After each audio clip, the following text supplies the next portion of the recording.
रीवा एक middle class family से होती है। उसे अपने कॉलेज के सबसे अमीर लड़के ऋषभ से प्यार होता है और ऋषभ भी उसके प्यार के रंग में रंग जाता है, जिसके बाद उन दोनों की शादी हो जाती है।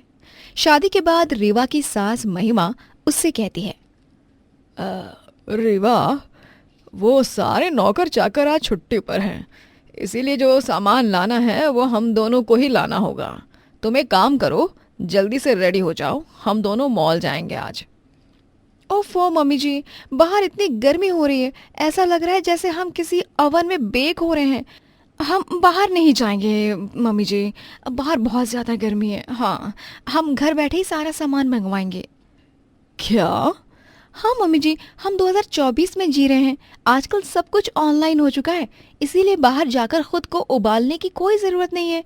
मैं सब्जियां और बाकी का सारा सामान ऑनलाइन ही ऑर्डर कर देती हूँ, झट से आ जाएगा सब कुछ, देखना आप। लेकिन बहू, ऑनलाइन सामान मंगवाना सही नहीं है। जो सब्जियां बाजार से आती हैं वो ऑनलाइन में सही नहीं आएंगी। ऑनलाइन शॉपिंग की जगह ऑफलाइन शॉपिंग करना ही सही रहता है। लेकिन मम्मी जी, आप चिंता मत कीजिए, सारा सामान सही होगा और अच्छी क्वालिटी का होगा। इसकी गारंटी मैं लेती हूँ, ठीक है। रीवा सारा सामान ऑनलाइन मंगवाती है, लेकिन तभी आधी सब्जियां सड़ी हुई निकल जाती हैं। ये देख महिमा और ऋषभ कहते हैं, देखा रीवा, मैंने कहा था ना तुमसे, ये आधी सब्जियां सड़ी हुई हैं। देखो, अगर इन्हें बिना देखे बनाया होता तो हमारी तबीयत ही खराब हो जाती। इसीलिए मैं ज्यादा ऑनलाइन शॉपिंग नहीं करती। हाँ Rewa, online shopping is good, लेकिन सब्जियां और बाकी की कुछ चीजें यहाँ से नहीं मंगवानी चाहिए। ओके, मैं इस बात का ध्यान रखूंगी। सॉरी मम्मी जी। कोई बात नहीं रीवा। लेकिन रीवा अपनी हरकतों से बाज नहीं आती। वो ऐसे ही छोटी से छोटी चीजें बस ऑनलाइन ही मंगवाती रहती। ऋषभ, ये वाली ड्रेस कैसी है? मैंने 4 दिन पहले ऑनलाइन ऑर्डर की थी, आज आई है। सुंदर है ना? हाँ रीवा, सुंदर तो है ये ड्रेस, लेकिन तुम्हारे पास इतने सारे कपड़े होने के बाद भी तुम इतने कपड़े क्यों मंगवाती रहती हो? और ये क्या, ये हमारे कमरे में नई शोपीस और ये नया मिनी फ्रिज, ये सब भी तुम्ही ने ऑर्डर किया है क्या? हाँ ऋषभ, मैंने ऑनलाइन ये सब देखा था और वहां देखकर मुझे बहुत पसंद आया था, तो मेरा मन आया और ऑर्डर कर दिया, सिंपल। रीवा, माना कि मैं अमीर हूं, लेकिन इसका मतलब ये नहीं है कि ये सारी वेस्ट वाली चीजें मंगवाओ।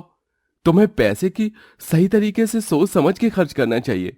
पैसे को इस तरह वेस्ट किया तो लक्ष्मी जी रूठ जाएंगी। हाँ ऋषभ, आई नो। चलो अब लेक्चर मत दो, मुझे समझ आ गई है तुम्हारी बात।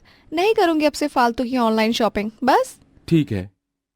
रीवा अब अपने आप को ऑनलाइन शॉपिंग करने से बहुत रोकती है, लेकिन उसके बावजूद भी वो शॉपिंग कर ही लेती है। अब तो हर रोज घर पर दिन में 4 से 5 बार डिलीवरी बॉय आता रहता है और ये सब देख महिमा बहुत गुस्सा हो जाती है। रीवा, ऋषभ ने तुम्हें बोला है, उसके बाद भी तुम अपनी फालतू की शॉपिंग बंद नहीं कर रही हो। अरे तुम पागल वागल हो क्या, या तुमने अपनी अकल कहीं गिरवी रखी है? हाँ मम्मी जी, अब मैं क्या करूं? मैं बहुत रोकती हूँ खुद को ऑनलाइन शॉपिंग करने से, लेकिन ये कमबख्त हाथ ऑर्डर कर ही देते हैं। क्या करूं? ये दिल है कि मानता ही नहीं। अरे तुम्हारे दिल की ऐसी की तैसी, यहाँ हमें अमीर से कंगाल बनाने आई हो क्या? कल से मेरे दरवाजे पर कोई डिलीवरी बॉय नहीं आना चाहिए। अगर ऑर्डर करना ही है तो कुछ ज़रूरी सामान ऑर्डर करो ना, जो सच में तुम्हारे काम आए। यूँ फालतू की चीज़ें क्यों मंगवाती रहती हो? ठीक है मम्मी जी। रिवा अब कमरे में जाकर बहुत टेंशन में आ जाती हैं। ओफो, अगर मैं ऑनलाइन शॉपिंग नहीं करूंगी तो मेरा मन कैसे लगेगा? एक वही इकलौता काम है जिसे करके मुझे खुशी मिलती है और मेरा माइंड रिलैक्स रहता है।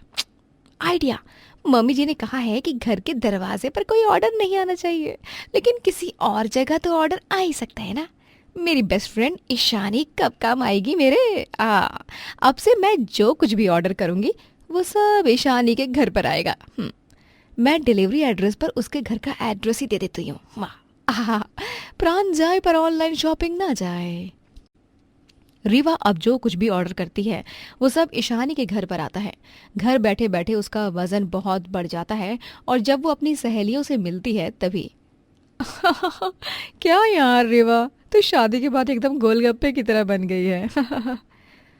अब इतने अमीर ससुराल में गई है तो वहां जाकर तो यही हाल होगा ना इसका। हाँ सच में यार, तुझे बाहर वॉक वगैरह करना चाहिए। ऐसे ही घर पर रहा करेगी और ऐसे ही बस आराम करेगी ना तो और फैलती जाएगी। पहले तो कितनी सुंदर थी और अब देख।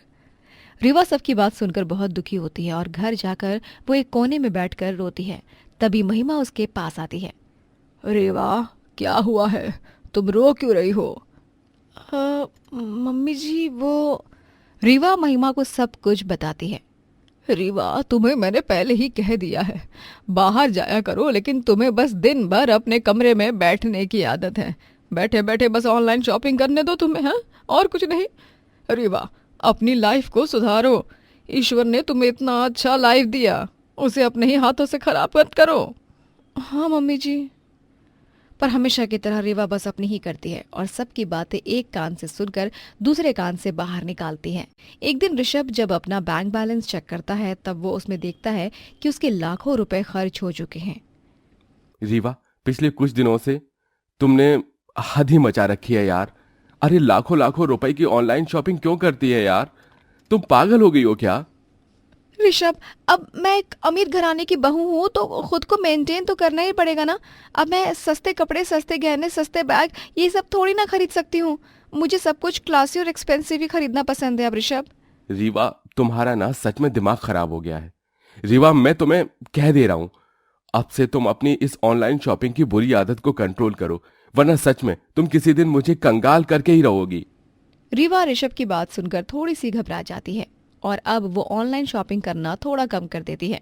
फिर एक दिन वो फोन में एक ऐड देखती है। सिर्फ 50 लाख रुपए में मिलेगा ये 2 करोड़ का डायमंड ज्वेलरी सेट। जी हाँ, देर किस बात की, जल्दी से पेमेंट कीजिए और उठाइए इस सुनहरे मौके का लाभ। अरे वाह, ये तो बहुत ही बड़ा ऑफर है। मैं तो ये हीरे की गहनों की सेट जरूर खरीद कर रहूंगी। 2 करोड़ की चीज केवल 50 लाख रुपए में मिल रही है। इससे अच्छा मौका और क्या ही होगा। रीवा बिना कुछ देखे पढ़े उस दिए गए नंबर पर ऑनलाइन पैसे भेज देती है और अगले 1 हफ्ते तक कांटेक्ट करने पर वो लोग फोन ही नहीं उठाते और बाद में पता लगता है कि वो ऐड एक स्कैम है और रीवा के साथ ही नहीं बल्कि बहुत से लोगों के साथ फ्रॉड हुआ है। 50 लाख रुपए का नुकसान। ऋषभ और महिमा दोनों ये देखकर बहुत गुस्सा हो जाते हैं।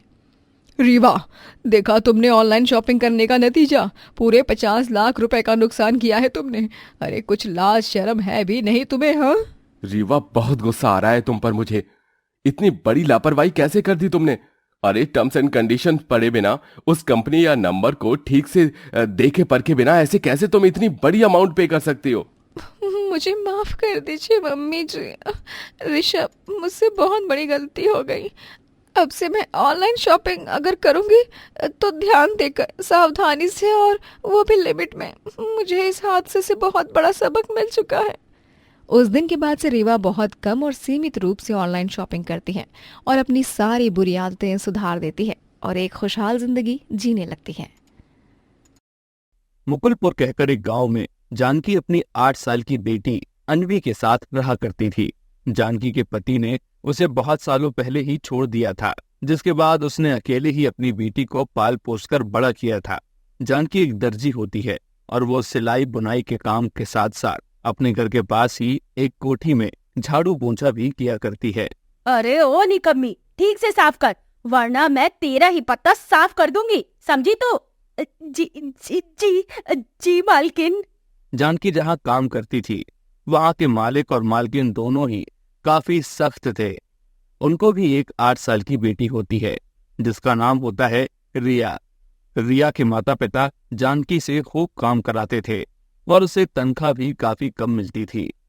अरे ओ जानकी बहन, जरा हमारी ये साड़ी तो सिल दो। सुना है तुम बहुत ही अच्छी सिलाई करती हो। जी जी बहन जी, लोग कहते तो हैं ऐसा, अब ऊपर वाला ही जाने। अरे कमला बहन, बेझिझक होकर दे दो इसे अपने सारे कपड़े सिलने। इसके हाथ में तो जादू है, जादू। अगर ये चाहे तो एक पोचे के कपड़े को भी सुंदर बना दे।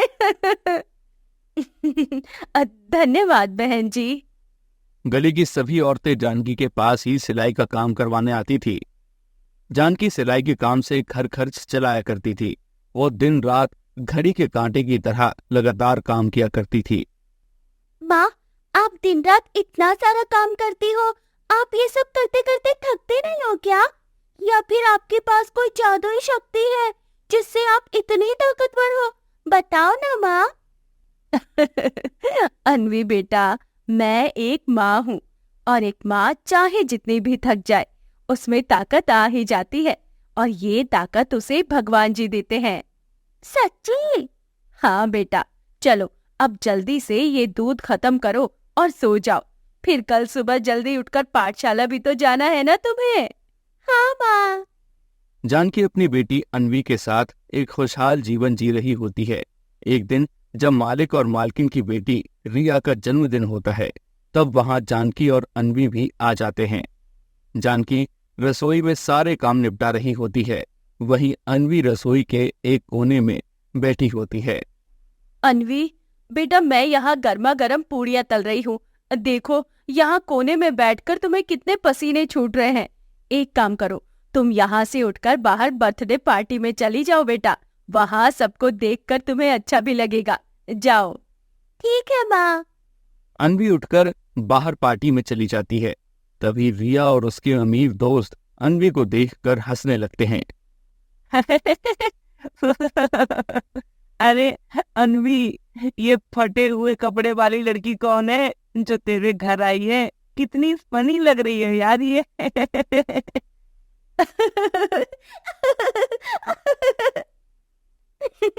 दोस्तों, ये लड़की मेरे घर की नौकरानी की बेटी है। गरीब है ना, इसीलिए इसने ये फटे हुए कपड़े पहने हैं। अब इन गरीबों के पास मेरी तरह महंगे और सुंदर कपड़े कहाँ से आएंगे? रिया और उसके दोस्त अन्वी का खूब मजाक उड़ाते हैं, जिससे बेचारी अन्वी को बहुत बुरा लगता है और वो रसोई में जाकर रोने लगती है। अरे अन्वी, अब बेटा क्या हुआ? बोलो ना, तुम रो क्यों रही हो? चोट लग गई क्या? किसी ने कुछ कहा क्या तुम्हें बेटा? माँ, मेरे पास अच्छे कपड़े क्यों नहीं है? मेरे सारे कपड़े फटे हुए हैं। क्यों माँ? अगले महीने मेरा भी जन्मदिन है, मुझे भी रिया जैसे सुंदर कपड़े पहनने हैं। वादा करो, आप दिलाओगे ना मुझे वैसे कपड़े? लेकिन अन्वी बेटा, अच्छा ठीक है, मैं तुमसे वादा करती हूँ कि मैं तुम्हें सुंदर कपड़े दिलाऊंगी और तुम्हारा जन्मदिन भी अच्छे से मनाऊंगी, ठीक है? शुक्रिया माँ, आप बहुत अच्छी हो, बहुत बहुत अच्छी। जानकी ने अपनी बेटी से वादा तो कर दिया था, लेकिन अभी उस वादे को निभाना उसके लिए बहुत मुश्किल हो चुका था, क्योंकि एक महीने में वो जितना कमाती थी वो सारे पैसे सभी जरूरी खर्चों को पूरा करने में खर्च हो जाते थे। अन्वी से वादा तो कर दिया है, अब बस मैं उसे निभाने में सफल हो जाऊं, इतनी कृपा करना भगवान जी।